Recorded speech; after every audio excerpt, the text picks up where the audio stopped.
किमान अशा प्रसंगात मध्ये तरी किमान परिस्थितीचं भान आणि जाण विरोधी पक्षांनी ठेवली पाहिजे आणि या परिस्थितीमध्ये आपण आदरणीय ताईंच्या सुनेत्राताईंच्या पाठीशी उभं राहण्याची भूमिका घेतली पाहिजे।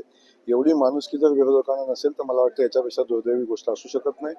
ज्या प्रसंगी आपण बघतो की लाखो कार्यकर्ते राष्ट्रवादी अजित पवार गटाचे जे होते त्यांना आणि त्यांच्या सगळ्याच नेत्यांना या ठिकाणी धीर देणं आणि त्या सगळ्यांना एका सूत्रामध्ये बांधून ठेवणं ही जबाबदारी वास्तविक पाहता होती आणि त्या अनुषंगानं ज्या काही शपथविधी घ्यायला लागल्या अशा अनेक प्रसंग याच्या अगोदर झालेले आहेत। त्यावेळी अशा परिस्थितीमध्ये शपथ झालेली आपल्या सगळ्यांना माहिती आहे।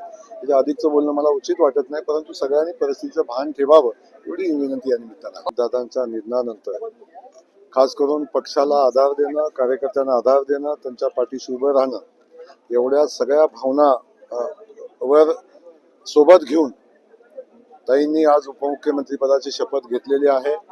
आम्ही सगळे मिळून उपमुख्यमंत्री पदाच्या कालखंडामध्ये त्यांच्या हातून खूप चांगलं काम व्हावं, दादांचे जे जे अपुरे राहिलेली कामं आहेत ती त्यांच्याकडून पूर्ण व्हावे अशा पद्धतीच्या सदिच्छा मी या निमित्तानं व्यक्त करतो।